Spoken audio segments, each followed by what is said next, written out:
Celle du premier RCP de Pamiers, des militaires qui jouent en championnat corporatif et qui sont plutôt affûtés par rapport à leurs adversaires. Didier Laguerre et Denis Tanchereau les ont suivis de la caserne jusqu'au terrain.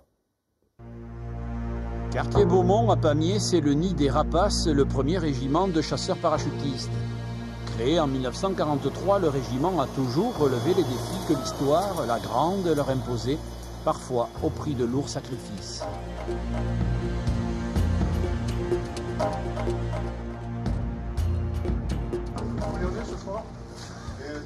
Alors, pour sortir du quotidien, les Rapaces se transforment parfois en gladiateurs. C'est le nom de leur équipe de rugby engagée dans un championnat corporatif. 40 licenciés, 2 heures de sport au quotidien, c'est presque sur du velours que Gérard Larocque, un ancien militaire aujourd'hui retraité, entraîne le groupe. On a des joueurs de bon niveau, voire de très bon niveau, et puis des débutants. Et mon rôle, un peu, c'est un rôle éducatif, c'est-à-dire d'amener les débutants vers un certain niveau.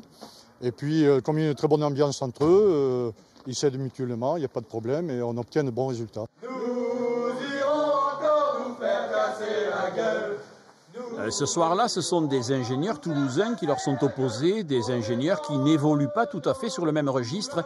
Alors, pour évacuer la pression, rien ne vaut la chanson.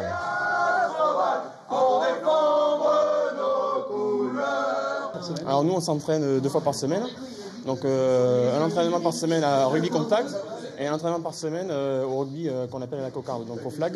Donc c'est sûr que c'est pas le même rythme que des militaires qui s'entraînent tous les jours, forcément on appelle le rugby mais qui s'entraînent tous les jours. On y va au carton, hein, d'accord? On leur laisse rien, on leur lâche rien et on perd pas chez nous surtout, hein. Ok les gars? 1, 2, 3,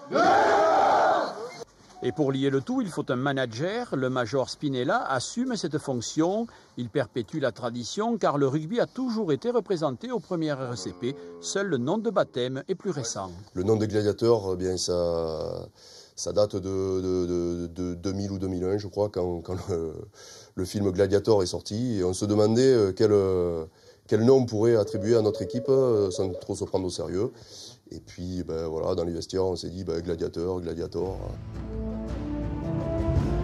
Pour leur 4e match de championnat, les gladiateurs signeront un 4e succès acquis non sans difficulté, 5 essais à 1. Phase éliminatoire prévue au printemps, à une condition cependant que le régiment ne soit pas parachuté sur un des points sensibles de la planète. Mais ça, c'est une autre histoire. Et c'est ainsi que s'achève ce numéro de Rugby Magazine que vous pouvez bien sûr revoir sur Internet. Merci de nous avoir suivis. Prochain rendez-vous.